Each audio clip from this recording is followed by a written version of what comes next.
तर मला महाराष्ट्रामध्ये सगळीकडे सभा घेता येतील। ह्याला बोलू द्या, त्याला बोलू द्या, त्याला बोलू द्या, पहिलं बोलून घ्या ना, काय बोलायचं ते बोलून घ्या।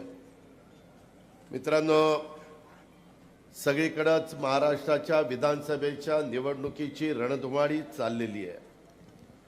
अजून उद्या परवा सुट्टी आहे। 28ला मी पण फॉर्म भरतोय बारामतीत, 29ला काही जण फॉर्म भरतील आणि मग छाननी होईल 30 तारखेला, आणि 1-2 दिवस माघारीचे दिवस राहतील आणि दिवाळी 1, 2, 3 तारखेला आहे। खऱ्या अर्थाने प्रचाराला सुरुवात भाऊबीज झाल्यानंतर सुरू होईल, कारण दिवाळी शेवटी तुमचा माझा सगळ्या महाराष्ट्राचा भारताचा आनंदाचा दिवस, आनंदाचा सण। सगळेजण उत्साहाने त्याच्यामध्ये भावाचं ओवाळणी, भाऊ ओवाळणी टाकत असतो, बहीण ओवाळणी करत असते, पाडवा महत्त्वाचा असतो, 3.5 मुहूर्तापैकी एक दिवस, आणि आपला बाकीचा देखील वेगवेगळ्या प्रकारचे महत्त्वाचे लक्ष्मीपूजन असतं, ह्या सगळ्या गोष्टी असतात। आज मला मामांनी आजवरून सांगितलं की दादा फॉर्म भरायला या। यावेळेस राज्य उद्याच्या 5 वर्षाच्या करता कोणाच्या हातामध्ये द्यायचं आहे हा निर्णय शाहू फुले आंबेडकरांच्या महाराष्ट्राला घ्यायचा आहे, आणि अजूनही काही जणांचे उमेदवारी जाहीर करणं बाकी आहे। शनिवार रविवार ते सगळं काम संपेल आणि संपूर्ण चित्र स्पष्ट होईल। किती उमेदवार राहतील, काय राहतील, लोकशाहीमध्ये प्रत्येकाला फॉर्म भरण्याचा अधिकार आहे, त्याच्याबद्दल मी आत्ता काही बोलू इच्छित नाही। परंतु इथं येत असताना मला सहज 1984 सालापासून आठवण आली, कारण 84 साली खऱ्या अर्थाने मी एक तरुण कार्यकर्ता या नात्याने इंदापूर तालुक्यामध्ये आदरणीय पवारसाहेब उमेदवार होते आणि त्यांच्या विरोधामध्ये भाऊ उमेदवार होते, शंकरराव भाऊ पाटील, आणि ती निवडणूक झाली त्यावेळेस। आणि आता 2024 म्हणजे एवढा काळ, जवळपास आता 40 वर्ष झाली ना, 84 आणि 2024 हा काळ माझ्या डोळ्यासमोरनं गेलेला आहे। मी अनेक कार्यकर्त्यांना इथं ताकद देण्याचा प्रयत्न केला, अनेक जीवाभावाचे सहकारी आज माझ्या इथं हयात नाही आहेत, त्यावेळेस ते वडीलधारी होते। मग त्याच्यामध्ये गणपतराव पाटलांचा उल्लेख करता येईल, गोलपसाहेबांचा उल्लेख करता येईल, बोडकेदादांचा उल्लेख करता येईल, किती जणांचा उल्लेख करू, बाबासाहेब पाटलांचा उल्लेख करता येईल, खूप जण की त्यांनी त्या काळात जमाप्पा मोरेंचा उल्लेख करता येईल, बऱ्याच जणांचा उल्लेख करता येईल। पण मी त्या सगळ्यांना सुरुवातीलाच भावपूर्ण श्रद्धांजली अर्पण करतो, आणि नवी, जुने आणि मधल्या फळीतले सगळ्यांना बरोबर घेऊन आपल्याला उद्याच्या काळामध्ये महायुतीचं सरकार आणायचं आहे। एकनाथ शिंदे, देवेंद्रजी, मी आणि बाकीचे आमचे RPI आणि इतर घटक पक्ष सगळेजण मिळून सगळ्यांना आम्ही समाधानी उमेदवारीच्या बाबतीमध्ये करू शकत नाही, पण एकंदरीतच जास्तीत जास्त जागा ह्या महाराष्ट्रातनं माझ्या महायुतीकरता निवडून गेल्या पाहिजे। पुणे जिल्ह्याने तर त्याच्यामध्ये महत्त्वाची भूमिका बजावावी, कारण आज दत्तामामा बोलत असताना काय त्याने सांगितलं, 6000 कोटी रुपयाचा निधी 5 वर्षात, 2 वर्ष वाया गेली, 1 वर्ष सरकारमध्ये नव्हतो, 1 वर्ष करोना होता, 3 वर्षात 6000 कोटी रुपयाचा निधी दिला। कशाला म्हणतात 6000 कोटी? माझ्याकडे लिस्ट आहे की कशा पद्धतीने निधी दिला प्रत्येक बाबतीमध्ये, कारण मला माहिती आहे ना, ज्यावेळेस लोकप्रतिनिधी निवडून जातो आमदार, हा आपले प्रश्न सोडवण्याच्या करता, आपल्या भागाचा सर्वांगीण विकास करण्याच्या करता। आता तुमच्या समोर जे काही चित्र आहे, एकंदरीत आज मी महायुतीचे उमेदवार म्हणून दत्तामामा भरणेंच्या घड्याळाच्या चित्राच्या जवळचं बटन आपण उद्याच्या 20 तारखेला दाबावं, ही विनंती करण्याच्या करता माय माऊलींनो, बांधवांनो, मी तुमच्या सगळ्यांच्या समोर आलेलो आहे। माझी हात जोडून विनंती आहे, इथं सुरुवातीला इंदापूरचं ग्रामदैवत इंद्रेश्वराच्या चरणी नतमस्तक होतो। माझ्या इंदापूर तालुक्याचं दैवत असणाऱ्या नीरा नरसिंहपूर इथल्या लक्ष्मी नरसिंहाला देखील वंदन करतो, आणि इंदापूरची जन्मभूमी असणाऱ्या कवयित्री शांता शेळके यांच्या साहित्य कार्याचं देखील मी त्या ठिकाणी स्मरण करतो, त्यांना अभिवादन करतो। एकंदरीतच आज आमचे महाराष्ट्र रिपब्लिकन पक्षाचे संस्थापक अध्यक्ष संजय भैया सोनवणे यांनी आमच्याबरोबर काम करण्याचा जो निर्णय घेतला त्याबद्दल आज 23-24 जिल्ह्यामध्ये त्यांचं काम आहे. त्यांचाही निश्चितपणे फायदा महायुतीचे राष्ट्रवादीचे उमेदवार विजयी करण्याच्या करता झाल्याशिवाय राहणार नाही, अशा प्रकारचा विश्वास देखील व्यक्त करतो. मित्रांनो, एकंदरीतच सभा, आरोप प्रत्यारोप निवडणुका आल्यानंतर ते होणार. एक उमेदवार 20 वर्ष तुमचं प्रतिनिधित्व करणार आहे, एक उमेदवार 10 वर्ष प्रतिनिधित्व करणार आहे, एक उमेदवार फॉर्म राहिला तर पाटी कोरी असणार आहे आणि इतर पण उमेदवार त्या ठिकाणी असतील, तो त्यांचा अधिकार आहे. आज तुम्ही पहा, दत्तामामाची 10 वर्ष आठवा, त्याच्यात आम्हाला 5 वर्ष सरकार नव्हतं. या 5 वर्षात माझं 1 वर्ष सरकार नसताना आम्ही बाजूला होतो, 1 वर्ष करोनात गेलं. तरी देखील या 10 वर्षामध्ये दत्तामामांनी तुमचं प्रतिनिधित्व करत असताना माझ्या सणसरपासून इकडं बावड्यापर्यंत आणि सगळ्याच भागामध्ये तिकडं भिगवणपासून ह्या सगळ्या भागामध्ये काय कामं केली ते आपण पाहिलं. हे मी का करू शकलो किंवा दत्तामामा का करू शकला, की आम्ही सरकारमध्ये होतो. मध्ये काही राजकीय घटना घडल्या, त्याच्यातनं वेगळी काही समीकरणं बदलली. एकंदरीत ही समीकरणं बदलत असताना केंद्रामध्ये तिसऱ्यांदा नरेंद्र मोदी साहेबांच्या नेतृत्वाखालचं सरकार एनडीएचं आलंय. ते 5 वर्षाकरता तिथं राहणारे आत्ताच 6 महिने झाले. 4.5 वर्ष आपली कामं करण्याच्या करता आपल्या विचाराचं सरकार असल्यानंतर तिथली कामं लवकर होतात, मदत होते. करोडो रुपयाचा निधी आपल्याला आणता येतो. वेगवेगळ्या प्रकारे वंदे भारत ट्रेन, वेगवेगळ्या प्रकारे बंदरं, वेगवेगळ्या प्रकारचे तुमचे विमानतळ ही आपल्याला करता येतात. मोठ्या प्रमाणावर निधी आपल्याला आणता येतो, मोठे मोठे कारखानदारी आणता येतात. मित्रांनो, एकंदरीतच मगाशी बऱ्याच जणांची मी भाषणं बारकाईनं ऐकत होतो. कुणी टीका करत होतं, कुणी काय करत होतं, कुणी मागे प्रश्न उपस्थित केले त्यांना उत्तरं देत होतं. भाऊंचा काळ तुम्ही आठवा, भाऊंच्या बरोबर मी देखील काम केलेलं आहे. 89ला बारामतीतनं त्यांना उमेदवारी मिळाल्यानंतर मला साहेबांनी सांगितलं की अजित संभाजीराव काकडे इथे उमेदवार आहेत, भाऊ इंदापूरचे आहेत, मला इथे लीड पाहिजे, मी महाराष्ट्राचा मुख्यमंत्री आहे. मी साहेबांना सांगितलं काळजी करू नका. भाऊंना त्यावेळेस मी बारामती तालुक्यातनं स्वतः संभाजीराव काकडे तिथले उमेदवार असताना देखील 35,000चं लीड त्या ठिकाणी दिलेलं होतं. अशा पद्धतीनं आम्ही सगळ्यांनी मनापासून काम केलेलं होतं. 91ला तुम्ही पण मला 75 का 80,000चं लीड दिलं, ते पण मी कदापि विसरू शकत नाही. आणि त्याच्यातून माझी राजकीय कारकीर्द सुरू झाली. छत्रपती कारखाना, इतर संस्था. मित्रांनो, मी कामाचा माणूस आहे, तुम्हाला सगळ्यांना माहिती आहे, महाराष्ट्राला माहिती आहे. मी स्पष्ट बोलणारा कार्यकर्ता आहे. थोडंसं कधी काही लोकांना थोडं वाईट वाटतं, परंतु संस्था टिकल्या पाहिजेत, योग्य पद्धतीनं विकास झाला पाहिजे. आणि करत असताना जातीचा, पातीचा, नात्याचा, गोत्याचा विचार होता कामा नये. समाजातल्या 18 पगड जाती 12 बडुतेदारांना पण हा माणूस आमचाही विचार करतोय, हे सरकार आमचाही विचार करतंय, अशा प्रकारचा संदेश कृतीतनं त्या ठिकाणी गेला पाहिजे. आज तुम्ही पहा, अनेक जण बारामतीची तुलना करतात. आज बारामतीची तुलना करत असताना कितीतरी ठिकाणी महाराष्ट्रामध्ये जात असताना लोक माझ्या देखत सांगतात, आम्हाला निवडून द्या, पुढच्या वेळेस आम्ही आमचा बारामती सारखा विकास करू. ठीक आहे, त्यांना ते योग्य वाटतं. आज राष्ट्रवादी काँग्रेस पक्षानं एक नेतृत्व दत्तामामाच्या रूपाने पुढे आलं. त्याने सांगितलं त्याचे कसे टप्पे टप्पे पुढे गेले आणि तो इथपर्यंत त्या ठिकाणी पोहोचलेला आहे. एक लोकप्रिय आमदार, त्याच्यामध्ये कुणाचंही सरकार असलं तरी जास्त कुठांच्या डोळ्यावर येऊन द्यायचं नाही, आपलं आपलं गुपचूप जाऊन काम करायचं, कारण मतदारांचं काम झालं पाहिजे. म्हणूनच मगाशी स्वर्गीय गिरीश बापट साहेबांचा उल्लेख केला, आमच्या देवेंद्रजींचा उल्लेख केला. त्याही काळामध्ये त्यांनी प्रयत्न केला, सोडला नाही.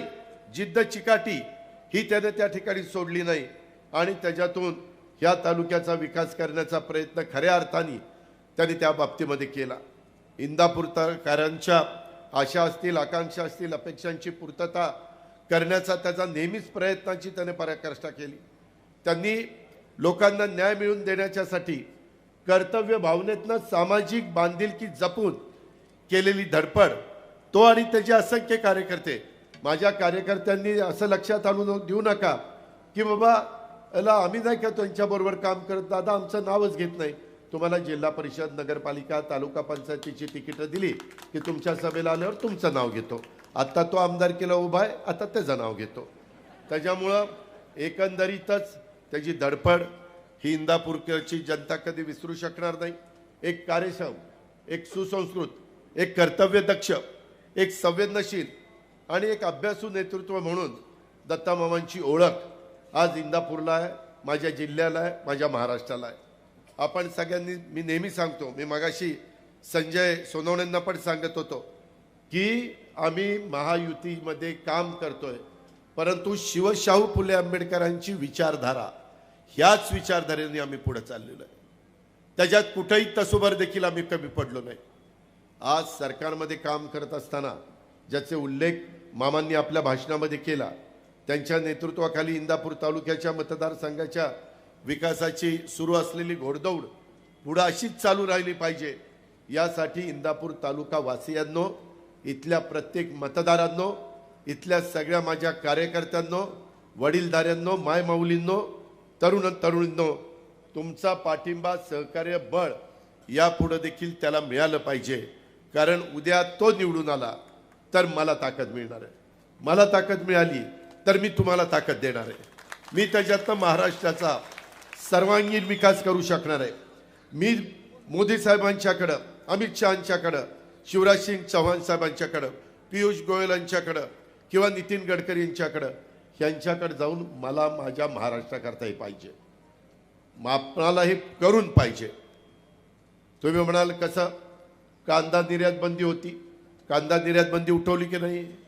आज सरकार आपल्या विचाराचं होतं म्हणूनच उठली. आज साखर कारखान्यामध्ये इन्कम टॅक्सची टांगती तलवार होती, स्वतः अमित भाईंनी तिथं गेल्यानंतर ती उठवली, नाहीतर आपले कितीतरी पैसे इन्कम टॅक्सला गेले असते. आज बँकेच्या संदर्भामध्ये अडचणी न येऊन देता 1 रुपयामध्ये पीक विमा देऊन पीक विम्याचे पैसे माझ्या शेतकऱ्यांना कसे मिळतील हा प्रयत्न आम्ही करतो की नाही? आज माझ्या दुधाचे भाव वाढावेत म्हणून परदेशामध्ये माझी दुधाची पावडर निर्यात होण्याच्या करता आज केंद्राची मदत लागते. आज इतर कोणी ती मदत करू शकत नाही. हे एकमेकावर अवलंबून आहे. इंदापूरकरांनो, त्याची जाणीव आपण ठेवा. शिक्षणाच्या संदर्भातल्या गोष्टी, किती गोष्टी मी तुम्हाला सांगू, ते जर चित्र बदलायचं असेल, आता आया बहिणी इतक्या बसल्या, इतके खोटारडी माणसं आहेत समोरची, विरोधक. अरे 10वा अर्थसंकल्प सादर करत असताना मी त्याच्यामध्ये माझी लाडकी बहीण योजना आम्ही एकनाथरावांनी, देवेंद्रजींनी आणली. त्याच्यामध्ये 1,500 रुपये माझ्या मायमाऊलीला मिळाले पाहिजे. अहो, त्या मायमाऊलीला स्वतःच्या करता किंवा स्वतःच्या नातवंडाकरता किंवा काही घरातल्या कुणाकरता काही घ्यायचं म्हटलं तरी नवऱ्याकडे हात पसरावा लागतोय. जरा नातवंडाला काहीतरी आणायचे, दे ना 10-20 रुपये, 5-50 रुपये. आता तिचे पैसे तिच्या अकाउंटला जातात. ती ठरवणार की माझ्याकरता काय केलं पाहिजे, म्हणजे तिच्या स्वतः करता. आज एवढ्या मायमाऊली मला भेटतात, इतके पत्र पाठवतात, इतके फोन येतात, मेसेज येतात की दादा आमचं चांगलं झालं. गरीबाला गरिबीची किंमत माहिती आहे, मोठ्यांना काय माहिती आहे? तोंडात सोन्याचा चमचा घेऊन जन्माला आलेल्यांना 1,500 रुपयाची किंमत काय कळणार आहे? ती गरीब महिलेला कळती, खुरपणीला जाणाऱ्याला कळती, ती माझ्या धुणभांडी करणाऱ्याला, माझ्या झाडू पोतना करणारी महिला आहे, माझी स्वयंपाक करणारी महिला आहे, तिला ती किंमत कळते. आणि खुशाल मला आत्ता कोणतरी सांगत होतो, दादा इथं भाषण करतात, ती योजना बंद झाली. काय म्हणलं? ती योजनेला काय स्टे आलाय. इतक्या थापा मारतायत. ये बरं समोर कुठं स्टे आलंय, दाखव मला. त्या स्टे आणणाऱ्याकडे पण बघतो, तुझ्याकडे पण बघतो. काय अरे भाषण करा ना, खरं सांगा ना. काय आमचं चुकलं असेल तर सांगा ना, अजित पवारचं हे चुकलं आणि त्याच्यामुळे लोकांचं नुकसान झालं. चुकलं असेल तर मान्य करीन, पण नसेल चुकलं तर कसा मान्य करीन? त्यामुळं त्याच्यामध्ये खुशाल सांगतात स्टे आला. अरे मायमाऊलींना विचारा, नोव्हेंबरचे भाऊबीजेचे पैसे पण 3,000 रुपये पाठवले का नाही? टोटल 7.5 आले. पहिले 3,000 पाठवले जुलै ऑगस्टचे, ते आमच्या रक्षाबंधनाची ओवाळणी होती. नंतर सप्टेंबरला पाठवले, ते त्याच्यामध्ये माझ्या मायमाऊलीला विश्वास वाटावा, नाही हे बोलतात तसं करतात, हा अजितदादाचा वाद आहे आणि त्या पद्धतीनं पाठवले. त्याच्यानंतर आता भाऊबीज, मला वाटतं 3 तारखेला भाऊबीज आहे. आता आचारसंहिता लागणार होती. जर आचारसंहिता लागली असती तर माझ्या बहिणीला मला एकनाथरावांना देवेंद्रला ओवाळणी देता आली नसती. म्हणून म्हणलं ही कधी लागणार आहे, इतक्या तारखेला. त्याच्या आधी चेक जाऊ द्या, पैसे लगेच अकाउंटला. 3,000 रुपये आता आले की नाही? आले. म्हणजे भाऊबीज पण दिली. माझ्या मायमाऊलींनो, हे म्हणतात ही योजना बंद करायची. तुम्ही आम्हाला, दत्ता मामाला, मला, जे कोणी महायुतीचे उमेदवार ज्या ज्या भागात आहेत, काही ठिकाणी घड्याळ चिन्ह आहे, काही ठिकाणी धनुष्यबाण चिन्ह आहे, काही ठिकाणी कमळ चिन्ह आहे, ते ठिकाणी ते बटन दाबा. पुढं 5 वर्ष या योजना चालू करण्याची जबाबदारी माझी स्वतःची आहे. असा शब्द एकनाथरावांनी दिलाय, देवेंद्रांनी दिलाय, मी पण दिलाय. आम्ही शब्दाचे पक्के आहोत. नुसतं एवढं नाही, माझ्या मायमाऊलींच्या बरोबर माझ्या शेतकऱ्यांची लाईट बिल 0 केलं की नाही? 0चं लाईट बिल आलं की नाही? मागचं देखील 0 केलं. मागचं बऱ्याच जणांचं 5,000, 10,000, 15,000, 20,000 होतंय. 3, 5, 7.5 0चं बिल केलं. आता इथनं पुढं आम्ही तुम्हाला दिवसा लाईट देणार आहे. आत्ताच दत्तामामा म्हणला दिवसा लाईट द्यायची आहे. त्याकरता जनाई, शिरसाई, पुरंदर, लाकडी लिंबोडी ते पण घेतलेलं आहे. आम्ही सोलरचे पॅनल टाकतोय. जवळपास 9,500 मेगावॉट वीज ही सोलरवर तयार करतोय. सूर्यप्रकाश उजाडला, वीज चालू. आपला माझ्या शेतकऱ्याचा शेतीपंप बळीराजाचा चालू. दिवस मावळला, शेतीपंप बंद, घरी जायचं, बायका मुलांच्या मध्ये राहायचं, गप्पा मारायच्या, कसं शिक्षणाचं चाललंय, कसं काय चाललंय. आणि बिबट्याची भीती नाही, विंचुकाट्याची भीती नाही, सापाची भीती नाही. ह्या पद्धतीनं 6 महिन्यांनी तुम्हाला दिवसा वीज देणारे काम जोरात चाललेलं आहे. जोरात काम चाललंय. तोपर्यंत लाकडी लिंबोडी होतीच पूर्ण. ती झाल्यावर पण लाईट बिल नाही, फक्त पाणीपट्टी, फक्त पाणीपट्टी. त्याच्यामुळं तुम्हालाही परवडणार आहे. जे आम्हाला करता पाठीमागे आलं नाही, नवीन टेक्नॉलॉजी आली, नवीन तंत्रज्ञान विकसित झालंय, त्याचा वापर आपण केला पाहिजे. त्याच रस्त्याने आम्ही पुढे चाललेलो आहे. मित्रांनो, एकंदरीतच काम करत असताना बऱ्याच गोष्टी तुम्ही पहा. आमच्या हातामध्ये ज्या संस्था आहेत, माझ्या हातात तुम्ही पुणे जिल्हा बँक दिली. आज बँक चांगली चालली की नाही? आज सुनील इथं बसलाय, चांदेरे व्हाईस चेअरमन. परवाच कुठं लखनौला मिळालं, लखनौला नंबर 1चं बक्षीस मिळालं बँकेला. ठीक आहे, त्यांचं सगळ्यांचं अभिनंदन.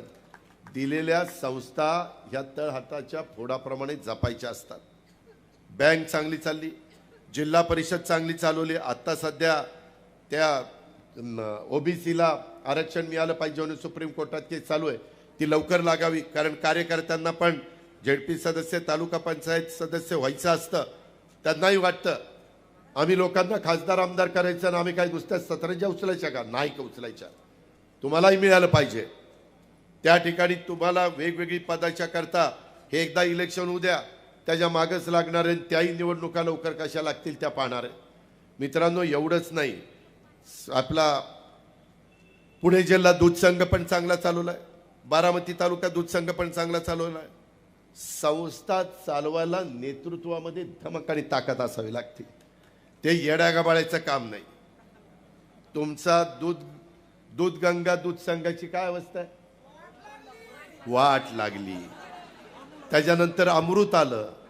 आता अमूल. आता अमूलनी तरी काहीतरी होईल.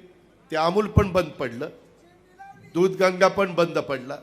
अरे काय संस्था चालवत आहेत?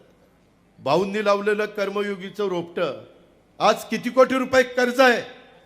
500 कोटीच्या वर कर्ज. अहो, भाऊंनी बिन कर्जाचा कारखाना तुमच्या ताब्यात दिला, तुम्ही कर्जबाजारी करायला लागलाय. तुम्ही काय म्हणजे लाखाचे 12,000च करायला निघाला ही. मग त्याला निवडून देणार आहे का? त्याचा विचार करणार आहे का नाही? माझी बारामती बँक जाऊन बघा कशी चालली. आणि इंदापूर सहकारी बँक 30 सालांवर आहे. अरे काय तुमच्यात कर्तृत्व नाही, कशाचा गप्पा हाणता? तुम्हाला इंदापूर बँक चालवता येत नाही. माझा खरेदी विक्री संघ येऊन बघा आणि तुमच्या खरेदी विक्री संघाची काय अवस्था आहे, काय परिस्थिती आहे बघा ना. ती आमच्या कळसला वायनरी काढली, ते बिचारे गशी पाटील कधी दारूला शिवले नाही, तिथं वायनरी काढली. आणि तिथं वायनरी काढली, परत ती वायनरी काय चालू आहे का बंद आहे का, कुठं नुसतं मडच उभं केलंय तिथं. अरे काय वायनरी, आमच्या इथली पण वायनरी बंद व्हायला लागली होती, पण आम्ही चालू ठेवली की नाही. जाऊन बघा Baramati agro, Baramati grape industry. शेवटी संस्था चालवता आल्या पाहिजेत. आज नीरा भीमा कारखाना काय भाव देतो, आज कर्मयोगी काय भाव देतो.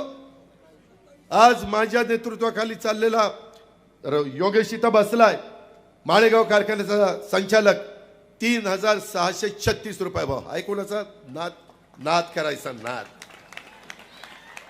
अरे इंदापूरकरांनो, तुम्ही 700 रुपये टनाला कमी घेताय, कष्ट तेवढेच. एनसीडीसी कडनं मधी राज्य सरकारच्या मागे लागून 300 कोटी रुपये आणले. हर्षवर्धन पाटलांनी 300 कोटी रुपये आणले. काय केले?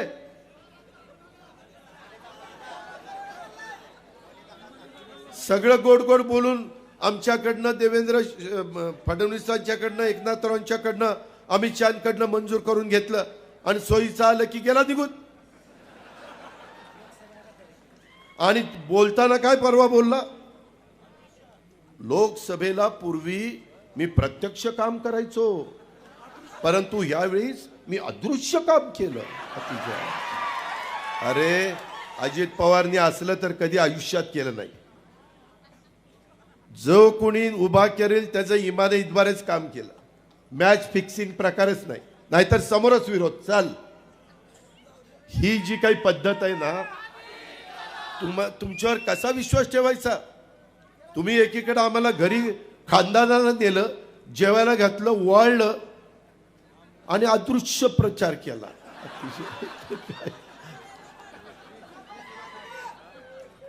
याला आता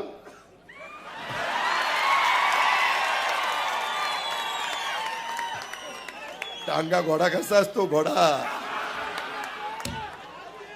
याच्यामध्ये हे थांबारे, ही लोक कुणाचीच नाही. ही उगवत्या सूर्याला नमस्कार करणारी. मी तुम्हाला आता सांगतो, मगाशी कोणीतरी विषय काढला, देवेंद्र फडणवीस ते स्वतः आणि मी सागर मंगल्यावर बसलो. देवेंद्रनी सांगितलं की आत्ता तुम्ही सगळ्यांनी काम करा, आपल्याला मोदी साहेबांना तिसऱ्यांदा पंतप्रधान करायचंय, एक एक जागा महत्त्वाची.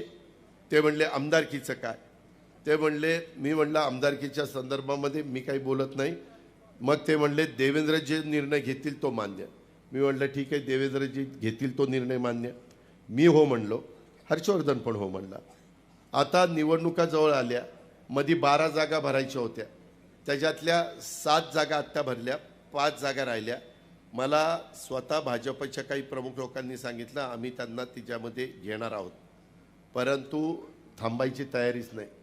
सारखं कुणीतरी नाही नाही आपल्याला थांबून कसं चालेल, काय चालेल. ते त्यांच्या पक्षाने काय करावं त्यांचा झालं, भाजप सोडून दिला आणि आता त्या राष्ट्रवादीमध्ये पवारसाहेबांच्या पक्षामध्ये गेले. सारखं दलबदलू कोण तुमच्यावर विश्वास ठेवणार आहे. एकदा तुम्ही गशी पाटलांच्या वेळेस उमेदवारी नाही मिळाली म्हणून अपक्ष उभा राहिला, त्यावेळेस सांगितलं की आम्ही सूतगिरणी काढणार आहोत. बावड्यामध्ये गेलं की यादी करा, लाखेवाडीला यादी करा, किती घ्यायची, जंक्शनला यादी करा, वालचंदनगरला यादी करा, भरणेवाडी, अंतुर्न, माझं सणसर, सगळीकडे याद्या. आणि मुलांना नोकऱ्या नव्हत्या, लोकांनाही वाटलं आता सूतगिरणी. 95ला इंदापूरकरांना नीट आठवा, झाली सूतगिरणी. किती वर्ष झाली? 15 ही जवळपास 25 40 वर्ष झाली, नाही 30 वर्ष झाली, ती 29 वर्ष झाली. 29 वर्ष झाली. तुम्ही किती फसवाफसवी कराल रे. आज ह्या पद्धतीनं तुम्ही करोडो रुपये माझ्या इंदापूर तालुक्यातल्या जनतेला कमी देता. छत्रपतीनं पण भाव 3,000 दिला, पण ॲट ए टाइम एका वेळेस दिला, 2-3 टप्प्यामध्ये दिला नाही. कशाचे? सूतगिरणीचे. हां, तेव्हा आता सूतगिरणीचे पैसे दिले नाही, व्याजासकट वसूल करायला पाहिजे. हे जे प्रकार आहेत ना, विश्वासार्हता तुमची काय? आज तुम्ही 4-4 वेळेला निवडून जाता, तुम्ही त्या ठिकाणी नीरा भीमा कारखाना अडचणीत आणलाय. मी मगाशी सांगितलं त्या सगळ्या संस्था अडचणीत आणल्या. सूतगिरणी तर उभी केलीच नाही. शिक्षण संस्थेची पण चौकशी लागली. मला आता माझे एक सहकारी सांगत होते, दादा इंदापूर अर्बन कोऑपरेटिव्ह बँकेला 10 लाख रुपये आरबीआयने दंड केला गेल्या वर्षी वाटतं. दंड केला का केला? काहीतरी चुकीचं होतं म्हणून केला. शिक्षण संस्थेची आता चौकशी लागली. अरे असं करून नाही राजकारण होत. लोकांची कामं करावी लागतात, विकास करावा लागतो. ह्या 10 वर्षातला दत्ता मामा भरणेंच्या नेतृत्वाखाली झालेला इंदापूरचा विकास आणि हर्षवर्धन पाटलांनी त्याच्या आधी 20 वर्षाचं केलेलं काम, तुम्ही तर सत्तेमध्ये होता. सातत्याने तुम्ही मनोहर जोशी आणि त्या नारायण राणे मुंडे साहेबांच्या सरकारमध्ये होता. पुन्हा 99ला पण तुम्ही सरकारमध्ये आला, 2004ला आला, 2009ला आला. सतत सत्तेमध्ये असताना पण तुम्हाला पूर्ण जिल्हा मी बघत होतो, फक्त तुम्हाला इंदापूर तालुका बघायचा होता. त्याच्यामुळं कितीतरी विकास इथं व्हायला पाहिजे होता. मी माझा बारामती तालुका बघून जिल्हा बघत होतो की नव्हतो? मी माझ्या इंदापूर तालुक्यातल्या कार्यकर्त्यांना ह्या न त्या प्रकारे कुठं ना कुठं जिल्हा परिषदेचं अध्यक्षपद, सभापतीपद, महाराष्ट्र राज्य साखर कारखाना संघाचं चेअरमन पद, अशा वेगवेगळ्या सहकाराचं एक कुठलं तरी पद दिलं होतं. लोकलेखा, काही का होईना पद देण्याचा प्रयत्न केला ना. त्याच्यामध्ये वेगवेगळ्या संस्था काढत असताना त्यांच्या अडचणी दूर करण्याचा प्रयत्न केला ना. आता मामांनी उल्लेख केला, बंद कॅनॉल बोगदा करतोय, त्या बोगदा झाल्यावर 3 TMC पाण्याची बचत होणार. माझं टेलला पार तरंगवाडीच्या तलावामध्ये पाणी मला टाकता येणार ना.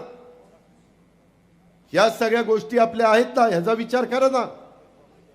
आज बाकीच्या संदर्भामध्ये ही सगळी कामं करत असताना माझी तुम्हाला सगळ्यांना सांगणं आहे, एकंदरीतच माझ्या इंदापूर तालुक्यामध्ये एवढा मोठा माझा उजनीचा त्याला धरण आहे. मला दत्ता मामाने सांगितलं, दादा 1 कोटी रुपये मत्स्य बिया करता तुम्ही त्या ठिकाणी मत्स्य बीज, गेल्या वर्षी 1 कोटी रुपये मागितले, दिले की नाही? गेल्या वर्षी 1 कोटी दिले, यंदा 2 कोटी मागितले. 2-2 कोटीची बीज तिथे टाकतोय की माझ्या मासेमारी करणाऱ्यांचा धंदा चालावा म्हणून. याचा आधी कुणी विचार केला? दत्तानी लक्षात आणून दिल्यानंतर लगेच मी निर्णय घेतला. त्याच्यामध्ये महामंडळाच्या खंडकरी भोगवटा वर्ग 2 जमिनी 1 मध्ये रूपांतर केलं की नाही? कधी कुणी केलं? का नाही केलं? पूर्वीच्या नेतृत्वाने का गप्प बसले? त्याच्यामध्ये वेगवेगळ्या पद्धतीचे, आता तुम्हाला माहिती नाही, त्या आर्यन पंप्स म्हणून प्रशांत सुतारचा कारखाना आहे इथं आपल्या MIDCत. अहो, अत्याधुनिक अग्निशमन यंत्र जे परदेशामध्ये आता जात आहे, जगातल्या बहुतेक देशामध्ये त्यांची यंत्र जात आहेत. अत्याधुनिक ड्रेनेज सक्शन व्हेकल ते तयार करतायत, छोट्या आकाराच्या अग्निशमक यंत्र तयार करतायत. लोकांच्या मध्ये कर्तृत्व आहे, त्यांना संधी दिली पाहिजे. उद्याच्या काळामध्ये आपली MIDC भरण्याच्या करता आणखीन काही कारखानदारांशी बोलून तिथं कारखाने कसे येतील आणि माझ्या इंदापूरच्या तरुण तरुणींना रोजगार त्याच्यातनं कसा निर्माण होईल, हा प्रयत्न आम्ही त्या ठिकाणी करतोय. दुधाला दर कमी होते, सगळे म्हणायचे दादा 28 रुपयाला काही परवडत नाही. ऑक्टोबरच्या सप्टेंबर 30 पर्यंत 5 रुपये वाढवून दिले सरकारच्या तिजोरीतनं, आणि ऑक्टोबरला पुन्हा 7 रुपये, म्हणजे आता 28 आणि 7 35 रुपये माझ्या शेतकऱ्याला मिळतात की नाही? आज एवढं दूध आपल्या इंदापूरमधनं जातं की नाही? हा फायदा शेवटी झाला ना. हे त्यांनी का नाही केलं? त्यांनी बंद पाडल्या. अरे आता ते कर्मयोगी लवकर नाही दिला ताब्यात, तर वाटोळच आहे बघा त्याचं. त्याचं म्हणजे कर्मयोगी कारखान्याचं. त्याच्या तिथं पण आता आपल्याला लक्ष घालावं लागेल. त्याच्यामध्ये इंदापूर शहरात वीरश्री मालोजी राजे भोसले ऐतिहासिक गडीचं संवर्धन आणि हजरत शांशावली बागबा दर्गा विकास आराखडा कधी कुणाच्या मनात आलं का? नाही 20 वर्ष यांच्या मनात आलं. ह्याच्या मनात आल्यानंतर माझ्या मागे लागून 38 कोटी रुपये मंजूर करून घेतले ना दत्ता मामांनी, दिले ना पैसे. आज पर्यटन पण वाढलं पाहिजे ना. त्याच्यामध्ये मला आठवतंय प्रदीप गारटकर त्याचं एक ऑपरेशन काय झालंय, त्याला खुर्चीवर बसवा. आम्ही त्याला खुर्चीवर बसवत नाही, परंतु आता तब्येतीनेच सांगितलं तू खुर्चीवरच बस, ते खाली बसता येत नाही. त्याच्यामध्ये त्याला विचारा, तो मला म्हणला की दादा तुम्ही फक्त बारामतीचा कसा विचार करता, आम्ही पण इंदापूरची जनता मनापासून तुम्हाला साथ देतो, आमची पण मुलं मुली शिकावीत. त्याने इथली कुठली तरी जागा द्यायचं. किती एकर जागा होती रे? किती एकर जागा होती ती इथली द्यायला? विपीला ती नाही, तुम्ही देणार 30 का 35 एकर. तिथं विरोध केला मी. माझे 65 एकर जागा विकत घेतली. तिथं शिक्षण संस्था काढली की नाही? आज मुलं मुली शिकत की नाही? इंग्लिश मीडियम नाही, कॉलेज आहे की नाही, आपलं पॉलिटेक्निक आहे की नाही, हॉस्टेल आहे की नाही? केलं पाहिजे. उलट बरं झालं त्यांनी विरोध केला त्यावेळेस, ते झालं तरी तिथं. आणि ती पण जागा आपल्याला शिल्लक राहिली आपल्या शहराच्या विकासाच्या करता. आता मगाशी दत्ता मामांनी सांगितलं एवढा मोठा पूल, अशी चर्चा करत करत मी 382 कोटीचा पूल मंजूर केला आणि खुशाल म्हणतात की त्याच्यामध्ये काय ह्याची काही गरज नव्हती. अरे कशाची काय गरज नव्हती? लोकांचं जेवढं दळणवळणाचं साधन, माझी इंदापूरची बाजारपेठ त्याच्यात तर वाढणार आहे. मला संजय मामा म्हणला दादा करमळ्याची लोक आता जास्त इंदापूरला जाती. फायदा शेवटी इंदापूरचा आहे ना. अहो आता बॅकवॉटरवर पण मी एवढा मोठा एक प्रकल्प मंजूर करतोय. सोलापूरच्या कलेक्टरची चर्चा मी केलेली आहे. आणि त्याच्यामध्ये पर्यटन, इथं वेगवेगळ्या प्रकारचे पक्षी पाहायला लोक येतात, फ्लेमिंगो, त्या सगळ्याच्या मध्ये खूप सुंदर माझा प्लॅन आहे. तुम्ही उद्याच्या निवडणुकीमध्ये तिसऱ्यांदा दत्ता मामाला निवडून द्या. तिथं एवढं पर्यटनाचं सगळे चित्रच बदलून टाकतो. मी शब्दाचा पक्का आहे. मी मंजूर केलेलं आहे. फक्त आता पुढं त्याच्या संदर्भातलं टेंडर काढायचं. आपण खूप काही, आता मला 7 टर्मचा अनुभव आहे ना. मी बरेच उन्हाळे पावसाळे पाहिलेले आहेत. त्याच्यावर तुम्ही काही काळजी करू नका. त्याच्या संदर्भात माझ्या वेगवेगळ्या ठिकाणी नदीचे बॅरेजेस, नदी आत्ता सध्या मी केटीवेरच्या बद्दल मामांनी मी मंजुरी केलेली आहे. परंतु काही केटीवेरचं रूपांतर मला बॅरेजेसमध्ये, जसं माझा उद्धटचा बॅरेज आहे आणि खाली एक माझ्या सांगवीच्या पलीकडे एक बॅरेज आहे सोमनथळीचा, त्या पद्धतीनं वेगवेगळ्या ठिकाणी आपल्याला बॅरेजेस टाकायचे. का तर त्याच्यातून मला पाण्याचा प्रश्न सोडवायचा. मगाशी त्याने सांगितलं त्याही संदर्भामध्ये तुम्ही काळजी करू नका. आत्ता काही गोष्टी मी उघड करत नाही, परंतु मामांनी जी इच्छा प्रदर्शित केलेली आहे, कुठून पाणी आणायचं, कशा पद्धतीने आणायचं, ती जबाबदारी माझी. त्याबद्दल तुम्ही काळजी करू नका. माझं देवेंद्रचं बोलणं झालेलं आहे. माझं त्याच्यामध्ये आमचा राहुल कुल पण त्या मीटिंगला होता. त्याच्यावर ते पण मी काम तुमचं त्या बाबतीमध्ये करून देतो. त्याच्यामध्ये तालुक्यातल्या दगडवाडी येथील नंदिकेश्वर देवस्थान, भाणगाव येथील म्हसोबा देवस्थान, रुईचं बाबीर देवस्थान, ह्या सगळ्याला आपण निधी देण्याचं काम केलं. बऱ्याचदा मागच्या वेळेस माझ्या अल्पसंख्याक समाजाने आम्हाला साथ दिली नाही. मला त्यांना आवर्जून सांगायचं, बाबांनो, ह्या काळामध्ये महायुतीच्या सरकारच्या माध्यमातून मी माझ्या मागास अल्पसंख्याक समाजाला खूप काही देण्याचा प्रयत्न त्या ठिकाणी केलेला आहे. हा, अरे ती तर खूप आहेत. आता 2:40 होत आले. पहिल्यांदाच भाषणं जास्त केली, मला बोलायला वेळच नाही दिला. काय करतोस आता? त्याच्यामध्ये ह्या सगळ्या गोष्टी करत असताना माझं तो आत्ता कुणाला दिलं मी ते अल्पसंख्याकाचं, कुणाला वाचायला दिलं होतं?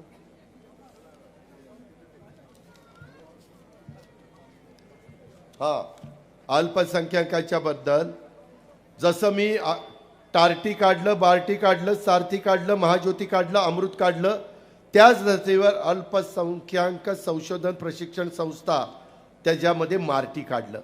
का तर माझ्या मुस्लिम समाजाच्या मुलामुलींना फायदा व्हावा. छत्रपती संभाजीनगरमध्ये अल्पसंख्याक आयुक्तालय आणि जिल्हा स्तरावर अल्पसंख्याक कक्ष त्या ठिकाणी स्थापन केलं. मौलाना आझाद अल्पसंख्याक आर्थिक विकास महामंडळाला शासनाकडनं देण्यात येणाऱ्या हमीची मर्यादा 30 कोटीवरून 30 कोटी 500 कोटी रुपयेपर्यंत वाढवली आणि महामंडळाचं भागभांडवल 1000 कोटी रुपये केलं. शैक्षणिक कर्जाची मर्यादा त्या पण माझ्या मुलामुलींच्या करता 5 लाखावरून 20 लाखापर्यंत नेली. परदेशामध्ये माझ्या अल्पसंख्याक मुलामुलींना जायचं असेल इतरांच्या करता व्यवस्था केलीच, परंतु त्यांच्या करता ती शिष्यवृत्ती वाढवून त्यांना त्याच्यामध्ये मोठ्या प्रमाणावर वाढ केली, कारण ती मुलं मुली पण शिकली पाहिजेत. आता परदेशात शिक्षणाची संधी मिळावी, गुणवत्तेला वाव मिळावा म्हणून अल्पसंख्याक समुदायातील 75 विद्यार्थ्यांना प्रतिवर्षी 40 लाख रुपये प्रत्येकी शिष्यवृत्ती देण्याचा निर्णय आम्ही त्या ठिकाणी घेतला. 15 जिल्ह्यामध्ये अल्पसंख्याक समाजातील महिलांचे नवीन 2800 बचत गट स्थापन करण्याच्या करता आम्ही जाचकाठी होत्या. महिला यायच्या, दादा ही अटी बंद करा, त्या अटी मी बंद करून टाकल्या. डॉक्टर झाकीर हुसेन मदरसा आधुनिकीकरण योजनेत प्रतिवर्षी 2 लाख रुपये देता येत होते, ते आता प्रतिवर्षी 10 लाख केलेले आहेत. मदरशांना शिक्षणामध्ये 6000 रुपये मिळत होते, त्यांना 16000 रुपये महिना पगार केला आणि काहींना 8000 रुपये मिळत होते, त्यांना आता 18000 रुपये त्या ठिकाणी मंजूर केले. अशा पद्धतीनं बऱ्याचशा ठिकाणी मदरशांना सोलर प्रणालीद्वारे वीज पुरवठा करण्याचा निर्णय त्या ठिकाणी घेतला. आणि मगाशी मामा जे म्हणत होता अल्पसंख्याक समाजाला मी निधी देतो, प्रथम अर्थसंकल्पामध्ये 700 कोटी रुपयाची तरतूद केली आणि आता 300 कोटीची 1000 कोटीची तरतूद केली. काँग्रेसवाले देखील देत नव्हते. माझ्या मुस्लिम बांधवांनो, माय माऊलींनो लक्षात घ्या, माझ्या लाडकी बहीण योजनेचा फायदा माझ्या मुस्लिम समाजातल्या पण महिलांना झालाय की नाही? सगळ्या समाजाला झाला. मी भेदभाव केला नाही. ह्या पद्धतीने हे तुमचं सरकार आहे, ते सरकार आपल्याला परत आणायचंय. ह्या बाकीच्यांच्या भूलथापांना बळी पडू नका. आज आम्ही अतिशय चांगल्या पद्धतीनं उद्याच्या काळामध्ये महाराष्ट्राचा सर्वांगीण विकास करणार आहे. हे खोटं बोलतात की महाराष्ट्रातले उद्योग गुजरातमध्ये गेले, अजिबात गेले नाही. मी सिद्ध करून देतो. आज देखील तुमचा माझा महाराष्ट्र देशात पहिल्या क्रमांकावर एफडीए मध्ये गुंतवणुकीमध्ये आहे. मग कसा पहिला क्रमांक आहे? काही बोलायचं, खोटं बोलायचं, रेटून बोलायचं. मागं असंच म्हणले संविधान बदलणार. अरे कोण संविधान बदलतंय? उलट प्रत्येक ठिकाणी आता संविधान भवन बांधतोय, संविधानाचा आदर करतोय, सगळ्या दुनियाला सांगतोय जोपर्यंत चंद्र आणि सूर्य आहे तोपर्यंत कुणी मायेचा लाल डॉक्टर बाबासाहेब आंबेडकरांचं संविधान बदलू शकत नाही. आणि तुम्ही आमच्याबद्दल खोटं सांगताय, नरेटिव्ह सेट करताय. माझ्या माय माऊली मोठ्या प्रमाणावर आमच्या पाठीशी उभ्या राहिल्यात, तर त्यांना सांगताय तुमची लाडकी बहीण योजना बंद केली. स्टे आला. कुठला स्टे आला? दाखव स्टे. स्टे आला ना, दाखव स्टे. उदे हे दूध का दूध, पाणी का पाणी. हे जे काही प्रकार चाललेले आहेत हे प्रकार बंद झाले पाहिजेत.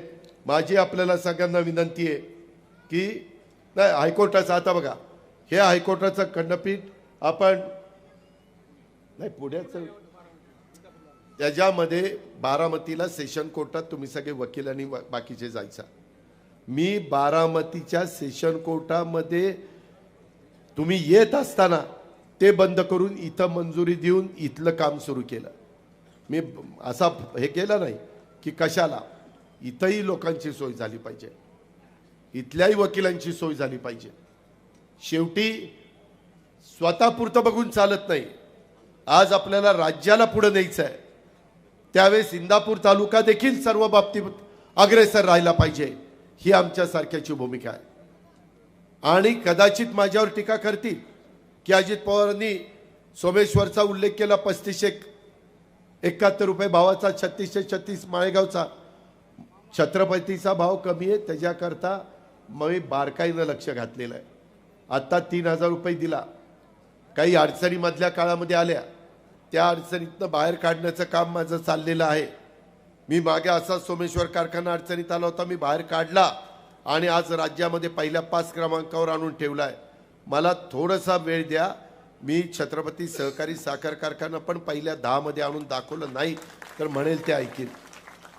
पण आज मी कमी पडलो, मी कबूल करतोय. ज्याच्यात मी कमी पडलो ती कबूलच आहे मला, पण मी दुरुस्त करणार आहे. ती दमकन ताकद माझ्यात आहे.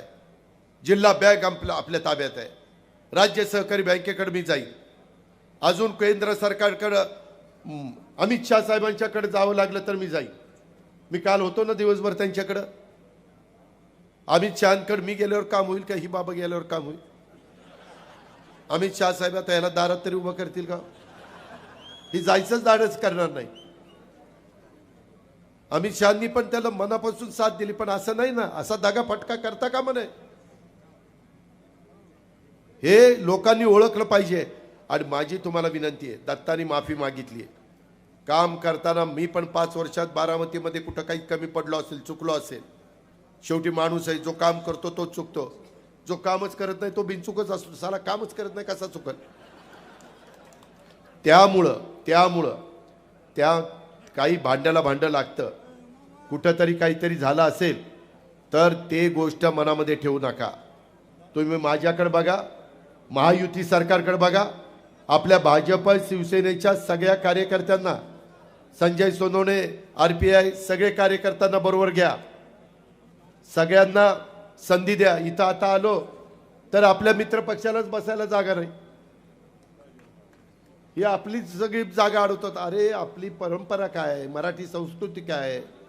आपण आल्यानंतर आपल्या पाहुण्या रावळ्यांना जागा देतो. पुढच्या वेळेस त्याच्यात हनुमान दुरुस्ती झाली पाहिजे. कुठे गेला? दुरुस्ती झाली पाहिजे. आणि मी आल्यावर भाषण नको करू, माझ्या आधी काय बोलायचं ती बोल. होय तुझ्याशी बोलणार आहे. जाताना गाडीत बसताना तुला मिठी मारणार बसणार. थांब जरा. ह्या पद्धतीनं मित्रांनो आपली कामं चाललेली आहेत. मला वेळ कमी, आता जायला पाहिजे कारण त्याचा 3च्या आत फॉर्म भरायचा आहे. परंतु राहिलेलं मी शेवटच्या सभेत सांगेन. पण काही करा, खोट्या नाट्या प्रचाराला बळी पडू नका. रात्री 12ला जरी माझी गरज लागली तर मी तुमच्या पाठीशी आहे हा शब्द देतो. आणि दत्ता मामाला प्रचंड मताने विजयी करा आणि माझ्या बरोबर महाराष्ट्राच्या विधानसभेमध्ये पाठवा. धन्यवाद मामा. हीच आग्रहाची, नम्रतेची, कळकळीची विनंती करून थांबतो.